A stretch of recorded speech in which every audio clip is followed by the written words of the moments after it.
And welcome back to my channel. So on an average आपके दिमाग में per day कितने थॉट्स आते होंगे? आपको क्या लगता है? On an average we get around 60,000 thoughts per day. 60,000। और उसमें से कितने थॉट्स है जो हम लोग एक्चुअली हमारी लाइफ में यूज़ करते हैं, या फिर वो हमारे लिए प्रोडक्टिव होता है, या फिर कोई बेनिफिट लेके आता है, या फिर हमारे किसी काम में आता है? बहुत कम। Like it must be just a handful.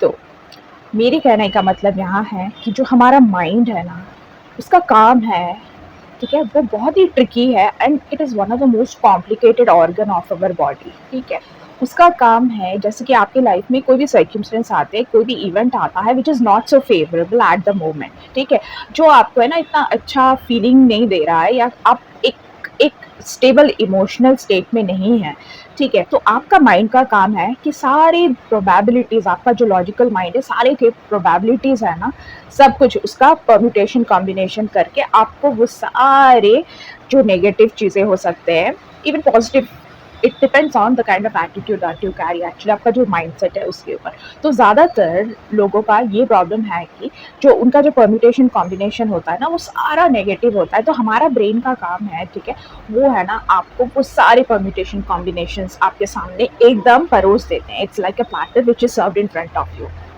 ठीक है।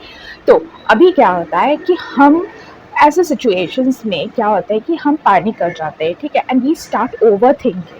जब हम ओवर थिंकिंग करते हैं तो दैट लीड्स टू एनजाइटी, ठीक है, हम एंशियस हो जाते हैं वो सिचुएशन को लेके, और तब हम एक राइट डिसीजन नहीं ले पाते हैं। हमारे लिए क्या अच्छा है, क्या बुरा है, we are just not able to take a right decision. That means your mind is playing a trick with you, ठीक है। तो बेसिकली हमारा जो माइंड है, उसको हम बोल सकते हैं कि इट वो जीता जाता एनिमी है हमारे लिए, if it is giving you, and if you are not able to control your mind and your mind is on the other side controlling you, it can act as a biggest enemy in your life, ठीक है। that leads to lot of overthinking, anxiousness। अगर जब वो situation आपके life में है ना cross हो जाता है, like you are done with that phase of life, आपने कभी सोचा है कि when you turn back and see आपके उस टाइम पे क्या थॉट्स आए थे? ओके, और वो थॉट्स वो सिचुएशन के लिए हमको ज़रूरत भी नहीं थी एक्चुअली, वो thoughts just came to add up all the chaos and tension in your life. ऐसा ही होता है। वो फेज जाने के बाद हमको समझ में आता है कि हम लोगों ने उस सिचुएशन में बहुत ओवर रिएक्ट किया, हमने बहुत ओवर थिंक किया, हमने अपने आप पे इतना स्ट्रेस डाल दिया जिसकी ज़रूरत नहीं थी।